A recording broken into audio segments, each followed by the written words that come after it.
पाहताय महाराष्ट्रातील सर्वात जलद news network Maharashtra police news 24। Patas गाव तलावात अतिक्रमण करणाऱ्यांचे दणाणले धाबे। तलाव वाचवण्यासाठी गावातून वाढला छुपा पाठिंबा। पाटस येथील ऐतिहासिक गाव तलावावरील अतिक्रमणाचा मुद्दा पुन्हा जोरदार पेटला असून मागील काही दिवसात छापून आलेल्या समाचारानंतर आता गावात मोठी चर्चा रंगली आहे। तलावाच्या हद्दीतील बेकायदा अतिक्रमणावर कारवाई व्हावी यासाठी सर्वसामान्य नागरिकांचा छुपा पाठिंबा उघड होत असून अतिक्रमणकर्त्यांचे धाबे दणाणले आहेत।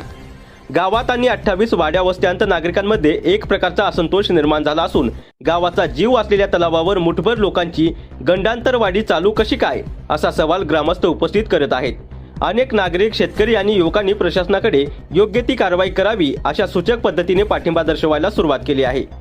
दरम्यान अलीकडेच प्रसिद्ध झालेल्या बातमीनंतर तलाव परिसरातील काही अतिक्रमणधारकांची हालचाल चक्रावली असून कारवाईची भीती निर्माण झाल्याचे चित्र स्पष्ट दिसून येत आहे।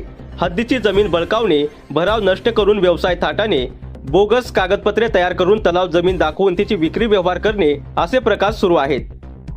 पाटस कुसेगाव रोडवरील तलाव क्षेत्रात व्यापारी जागांची उभारणी यांसारख्या प्रकरणाबद्दल ग्रामस्थ आता उघडपणे नाराजी व्यक्त करू लागलेत।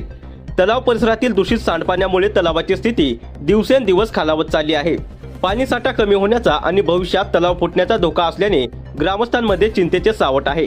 आज तलाव वाचवला नाही तर उद्या आमची तहान भागवणार कोण असा मूलभूत प्रश्नही ग्रामस्थ उपस्थित करत आहेत। या पार्श्वभूमीवर काही शेतकरी व नागरिकांनी तलावातील अतिक्रमण हटवण्याची लेखी मागणी तहसीलदारांकडे केली आहे।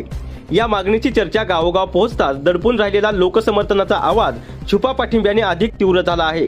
गावकऱ्यांमध्ये प्रशासनाविषयी विश्वास वाढत असून अनेक नागरिक पुढे येऊन मदत करण्यास तयार असल्याचे दिसत आहे।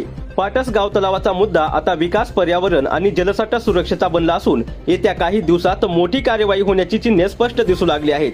महाराष्ट्र पोलीस न्यूज 24 साठी दौंड प्रतिनिधी नेताजी खराडे।